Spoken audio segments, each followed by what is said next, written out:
열왕기상 19장 19절에서 21절 우리 이 말씀 다 함께 같이 합독하도록 합니다. 엘리야가 거기서 떠나 사밧의 아들 엘리사를 만나니 그가 12겨리소를 앞세우고 밭을 가는데 자기는 12째 겨리소와 함께 있더라. 엘리야가 그리로 건너가서 겉옷을 그의 위에 던졌더니 그가 소를 버리고 엘리야에게로 달려가서 이르되 청하건대 나를 내 부모와 입맞추게 하소서.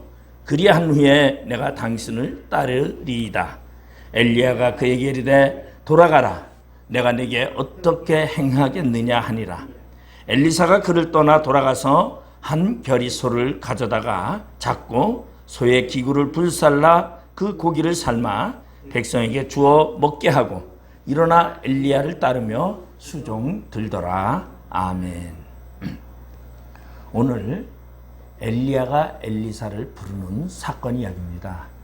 이 사건 이야기를 보면은 엘리야가 우리 갈멜산에서 이렇게 바알 선지자와 아세라 선지자의 850대 1로 이렇게 참 하나님이 누군가, 참 신이 누군가를 싸우고 거기서 이기고 엘리야가 이제 그 바알 선지자와 아세라 선지자를 다 바위 위에서 죽이고 그리고서는 이세벨이 무서워서 도망을 하여서 호레산 동굴로 숨어 들어가게 됩니다.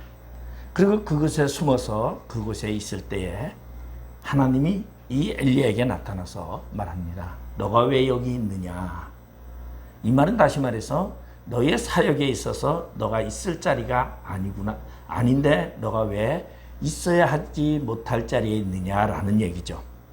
그때 엘리야는 이렇게 하나님께 변명을 합니다. 다 죽고 나만 남았습니다. 그러자 하나님께서 엘리야에게 뭐라고 말하냐면은 내가 바알에게 무릎 꿇지 아니한 7,000명을 남겨두었다. 그때 엘리야는 아니요, 다 죽고 나만 남았습니다. 그렇게 말을 합니다. 여기서 다 죽고 나만 남았다는 것은 사역의 어려움을 말하고 있고 내가 사역을 감당하기에 너무나 지쳤나이다, 힘듭니다, 내가 할 수 없습니다라는 표현을 하게 되죠.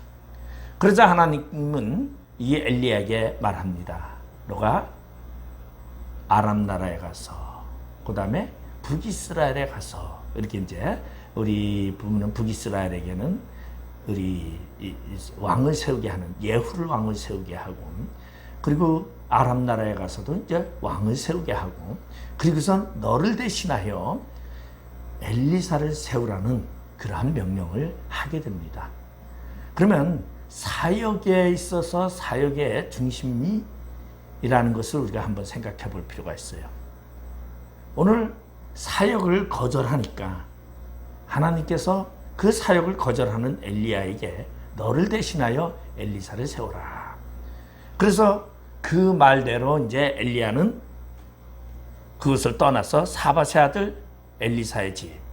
그래서 이제 여기 보면은 이 우리 19장 열왕기상 19장에 보면은 하사엘에게 아람 나라 왕을 세우고 이스라엘의 왕으로는 예후를 세우고 그리고 너를 위하여 사밧의 아들 엘리사를 세워라. 그래서 이제 엘리사를 만나러 가는데 엘리사를 만나러 가보니까 엘리사는 뭘 하냐면 12겨리소와 함께 밭을 갈고 있었어요. 농사를 짓고 있죠. 분홍이죠. 대부분이 한 겨리를 가지고 한 겨리 하면은 이렇게 두 마리 소를 가지고 이렇게 가는데 그것도 보통 부자가 아닌데 12겨리라는 것은 엄청난 소를 가지고 밭을 간다는 것은 굉장한 부자. 엘리사는 부잣집이었죠. 그 농사를 짓는 그곳에 가서 엘리야가 그 엘리사에게 뭐를 던졌냐면 옷을 던졌다. 그 위에 겉옷을 그의 위에 던졌다. 이 겉옷을 던졌다라는 것은 나를 따르라라는 이야기입니다. 나를 따르라. 이제 내 사역을 위하여 나를 따르고 그리고 내 사역을 감당을 하라. 내가 해야 하는 사역을 이제 당신에게 넘길 테니 당신이 받으시오. 그런 말이죠. 그래서 이제 엘리사가 그 엘리야에게 달려가서 소를 버리고 그렇게 얘기를 했어요. 소를 버리고 달려가서 내가 당신의 명대로 당신을 따르겠나이다. 그렇게 이제 여기를 말하고 있습니다. 그래서 내가 당신을 따르리이다. 그렇게 이제 20절에 말하죠. 당신을 따르리다. 그런데 나에게 시간을 잠깐 주십시오. 내가 내 부모와 하직 인사를 해드리겠습니다. 입 맞추겠습니다. 이제 그런 이야기를 하고서 말을 하니까 엘리야가 그렇게 하라. 그랬더니 이 엘리사가 돌아가가지고 그 한결 소리를 잡아서 소를 잡은 거예요. 소를 잡고 무엇을? 기구를, 소의 기구를 다 불살라버리고, 그리고 그거를 장작을 해서 불을 살리고서는 그 소를 잡아서 그것을 삶아가지고 그 동네 사람들에게 나누어주고 엘리야를 따랐다라는 그러한 이야기입니다. 우리가 하나님을 섬기면서 하나님을 따른다라는 건 결코 쉬운 것이 아닙니다. 왜냐하면 내가 가지고 있는, 내가 붙잡고 있는 그것을 버려야 한다는 것입니다. 그럼 내가 붙잡고 있는 것이 뭡니까? 그것은 이 세상에 살아가면서 재물도 될 수 있고 명예도 될 수 있고 어떠한 나의 소망도 될 수 있고 소원도 될 수 있어요. 근데 그거를 내가 세상에서 꿈꾸던 그것까지도 버릴 수 있어야지 하나님의 사역자로서 따라갈 수 있다는 것을 이야기해 주고 있습니다. 그러면 하나님의 사역자가 되기 위해서, 하나님을 따르는 자가 되기 위해서는 뭐를 해야 되느냐? 처음에 소명을 인식해야 된다는 겁니다. 소명을 인식하기 위해서는 결단력이 있어야 된다는 것이죠. 많은 예수님이 길을 가다가 얘기를 합니다. 나를 따르라. 얘기를 하니까 뭐라 하면, 예, 나는 당신을 따르겠지만은 나는 집에 가서 식구들과 하직 인사도 해야 되고, 또한 어떤 분은 나는 나의 아버지가 지금 나이가 많으셔서 돌아가려고 하니 내가 나이 부모가 돌아가신 후에 장사를 지낸 후에 따르겠습니다. 이런 핑계를 대고 있어요. 사실은 이 사역의 길에 가서 주를 따른다는 게 쉬운 것은 아닙니다. 결단이 있지 않으면 따를 수가 없어요. 아주 재밌는 것은 베드로에게 예수님께서 베드로에게 가서 나를 따르라고 할 때 베드로가 배와 그물을 버려두고 그렇게 말했어요. 근데 제가 과거에 이제 이야기를 들으니까 배와 그물을 버려두고 따랐던 베드로는 예수님이 십자가 달려서 죽으시고 나니까 다시 돌아와 배를 타고 고기를 다시 잡았다 그래요. 근데 엘리사는 소의 기구를 다 태워버리고 그 소를 아예 잡아서 그냥 동네 사람에게 다 논아주고 갔다는 거죠. 이게 결단이죠. 그러니까 결단도 크기가 있다는 것입니다. 아주 작은 결단 아니면 모든 것을 완전히 버리고, 그러니까 주의 사역을 감당하는 거 완전히 버리는 거예요. 제가 과거에 이 신학을 가기 위해서 제가 이렇게 사업을 하던 것을 다 문 닫아버렸어요. 설계사무소를 했는데 문 닫고, 그러고서는 다 버리고, 그리고 자격증까지도 다 찢어버리려고 했는데 그건 찢어버리지 못했어요. 그리고 내가 이제 절대 안 한다. 근데요, 얼마나 이 길이 힘든지, 우선 돈이 없어요, 돈이. 그러니까 자꾸 뭐 해놓으면 자격증을 가지고 이것도 돈벌이가 좀 되는 건데 이거를 안 할 수가 없어서 제가 자격증을 좀 빌려줬어요. 그럼 돈이 돼야 되는데 안 되더라고요. 왜 안 됐느냐? 제가 그 자격증 때문에 뭐 했느냐? 건보료를 1,000,000원이나 물어냈습니다. 엄청난, 이거 배보다 배꼽이 더 커져갖고 그렇게 고생을 해서 제가 그 뒤에 내가 찢어버려야지 막 그래서 썼어요. 근데도 또 못 찢었어요. 그게 쉽지를 않더라고요. 그러니까 굉장히 주를 따른다라는 것은 자신의 것을 포기한다라는 게 쉬운 게 아니다라는 거예요. 근데 이런 이거를 포기해야 되는데 포기하지 못하는 것이 사람의 심정이라는 거예요. 근데 엘리사는 지금까지 자기가 해보던 익숙한 것들을 엘리야를 따르기 위해서 가감없이 불태워서 쪼개가지고, 그리고 소 2마리도 쪼개가지고 그거를 아예 주었다라는 것입니다. 백성들에게 나눠주고 쫓았더라. 결단력을 말하고 있는 것입니다. 오늘 우리는 하나님의 사역을 하는 데 있어서 결단력이 있어야 돼요. 이 천주교의 카톨릭에 보면은 테레사 수녀라고 있습니다. 이 테레사 수녀가 18살에 수녀가 되었는데요. 그가 19살에 인도로 건너가서 이제 가르치는 교사가 되기 위해서 했다가 그가 36살에 이제 기차 여행을 하다가 한 음성을 듣게 되고 그가 이제 하나님의 신의 음성으로 받아들이고 그리고서는 이제 불쌍한 사람을 도와줘야 되겠다. 그런 결단을 가지고서는 그는 이제 늘상 불쌍한 사람을 위해서 돕는 허례진 고아들을 돕고 그리고 나병 환자들을 돕고 그러면서 구제 사업과 자선 사업을 하게 됩니다. 그리고 30년의 세월이 지나서 그는 69세가 되던 해에 1979년에 노벨 평화상을 받게 됩니다. 노벨 평화상 하나 받는 데 있어서도 그 사람의 인생이 얼마나 헌신했고 자기 것을 희생했느냐에 따라서 세상에서도 노벨 평화상 상을 줍니다. 근데 우리가 하나님의 일을 하는 데 있어서 내 것을 포기하지 아니하고 하나님의 상을 받는다라는 거 극히 힘든 일이라고 할 수 있는 겁니다. 그렇기 때문에 우리는 하나님의 소명에 어떻게 되느냐? 결단을 해야 된다. 적극적이어야 된다. 바로 그런 적극적일 때에 우리는 사명을 감당할 수 있다는 거죠. 우리 구약 성경에 아모스라는 선지자가 나옵니다. 그 사람은 하나님의 부름에 따라서 그 사람은 북이스라엘에 가서 복음을 내칩니다. 하나님의 심판의 선포를 내칩니다. 결국은 그는 6개월 만에 정신병자가 돼가지고 정신 이상이 돼가지고 그는 자기 집으로 돌아와서 정신 치료를 받으면서 아모스라는 선지서의 글을 쓰게 됩니다. 왜? 선지자의 하나님의 부름에 따른 그 선지자 하나도 쉬운 일이 아니에요. 하나님 말씀대로 전하다가 보니까 뭐가 됐느냐? 정신 이상이 됐어요. 왜? 그 북이스라엘에 갔더니 수많은 선지자들이 얼마나 핍박을 하고 얼마나 모질게 하는지. 너는 왜 여기 와서 하느냐? 너 고향에 가서 해라. 남의 밥그릇 왜 뺏으려고 하느냐? 이것이 사역의 세계 속에 가면 그럴 정도로 아주 자기 것이라는 것을 만들려고 하는 그런 것이 너무나 많다는 거죠. 근데 하나님의 바른 사역이라는 것은 그만큼 힘들고 어렵다는 거예요. 그렇기 때문에 내 것을 버리지 않고 돌아갈 기회를 두고 하면은 곧바로 돌아갈 마음이 자꾸 생겨요. 근데 아예 그냥 다 없애버리고 가면은 돌아갈 곳이 없게 되면은 사역을 감당한다는 거죠. 전쟁할 때 우리 그런 이야기가 있어요.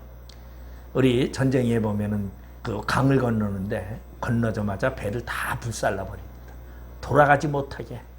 그래야 전쟁에서 승리한다는 거죠.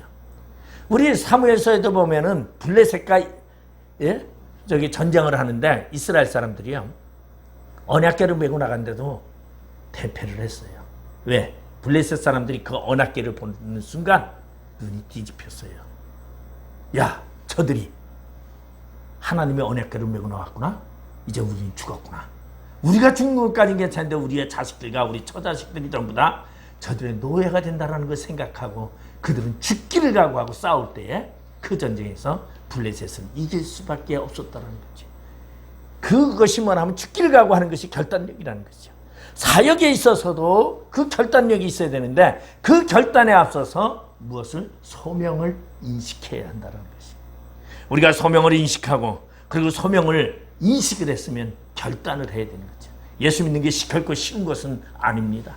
예수 믿는 것은 결코 쉬운 것이 아니기 때문에 결단이 없이는 예수를 믿을 수가 없는 거기 때문에 우리는 예수를 따르는 그러한 모습으로 결단 그리고 자신의 소명을 인식하는 그런 자가 되어야 된다. 그 다음에 오늘 본문 21절에 보면은 엘리사가 그를 떠나 돌아가서 한 겨리소를 가져다가 잡고 소의 기구를 불살라 그 고기를 삶아 백성에게 주어 먹게 하고 일어나 엘리야를 따르며 수종 들었더라. 사역을 감당하는 데 있어서 오늘 엘리사는 어떻게 했느냐? 다시는 과거로 돌아가지 않겠다는 결단과 그리고 과거와 단절을 하게 됩니다. 우리가 주의 일을 하는 데 있어서 자꾸 각오를 회사하면 안 돼요. 제가 각오를 많이 회사했어요. 목사가 되고서도. 먹고 살기 힘들고 배가 고플 때문에 뭐 생각이 나면 옛날에 내가 그래서 사업을 할 때, 내가 직장을 다닐 때 이렇게 배고파 골아본 적은 없고, 내가 진짜 생각만 하면 얼마나 뭐든지 사 먹었는데 이렇게 내가 배가 고픈가. 그래서 제가 하나님 앞에 기도도 한번 한 적이 있어요. 하나님, 정한 되면 나 3년만 좀 풀어주세요. 내가 세상 가서 3년 동안 돈 좀 벌고 오겠습니다. 왜? 과거를 자꾸 회상하니까. 과거에 풍족한 것을 생각하니까. 근데 우리 사람들은요, 과거를 아주 굉장히 즐겨합니다. 그래서 사람들 이야기를 해보면요, 나이 먹어서 이제 이야기를 하면 왕년에 자기 집에 금송아지가 없던 사람 하나도 없어요. 예? 다 자기 집에 왕년에 내가 젊었을 때는 다 금송아지 하나씩 다 가지고 있었다 그래요. 근데 지금은 내가 이렇게 이제 좀 보잘것없고 망했지만은 내가 과거에는 그렇지 않았다고 다.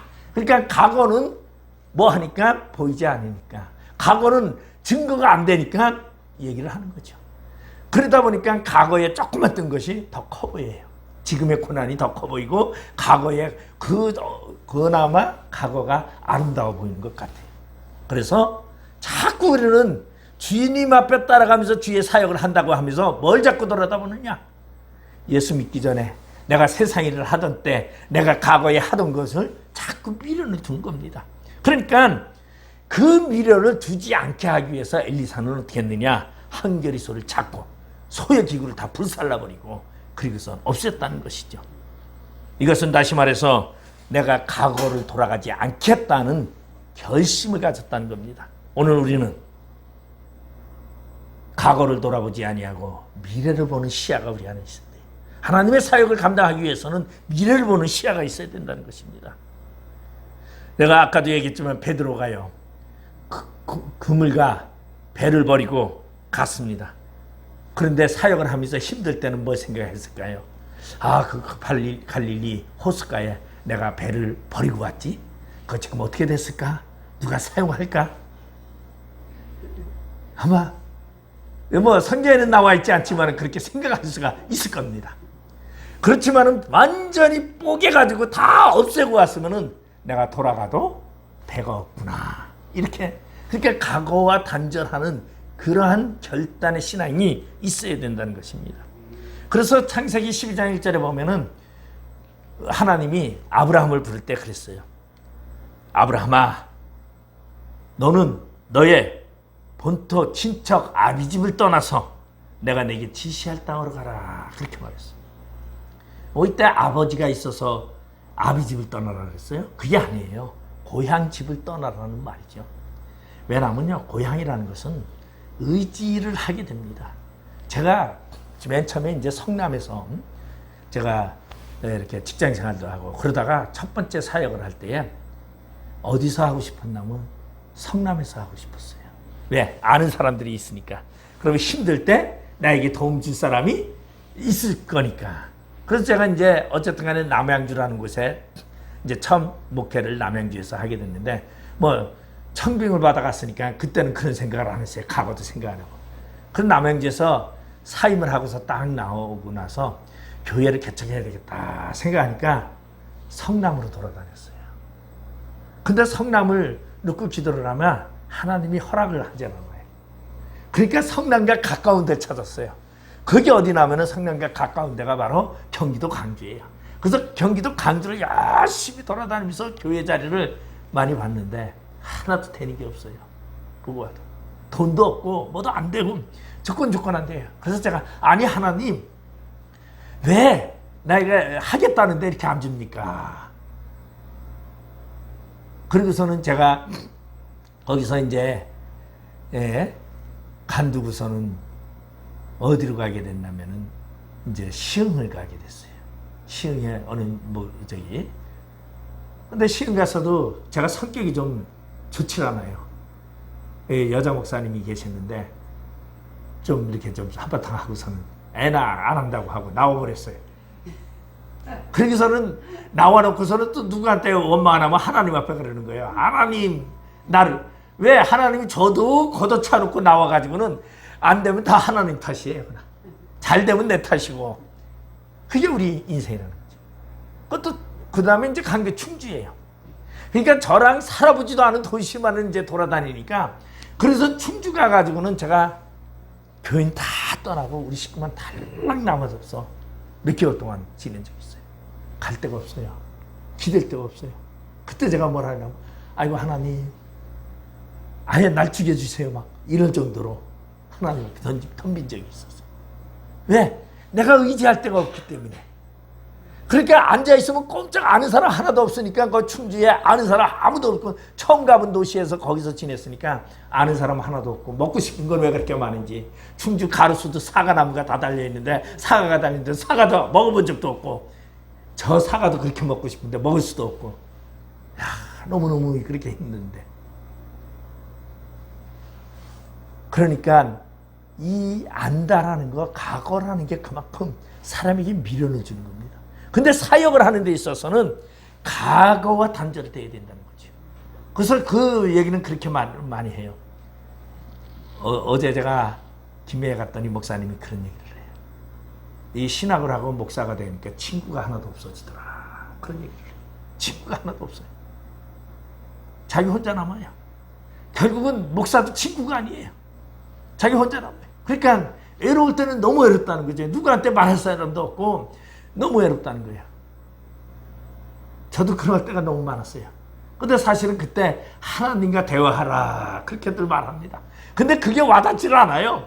아니 하나님을 뭐 보입니까? 실물이 보입니까? 하나님과 대화를 한다는데 아니죠. 그리운 게 뭐예요? 그래도 대놓고 하소연하고 싶은 거지 허공에라다고 하소연하고 싶은 사람은 없다는 거죠. 그러니까 사람 애로움. 그 애로움이 무엇을 만드느냐? 하나님을 찾게 하는 방법이다. 그래서 각오를 단절하라고 얘기합니다. 우리가 하나님을 믿고 하나님을 의지하고 살아간다면요. 우리가 각오와 단절을 해야 돼요.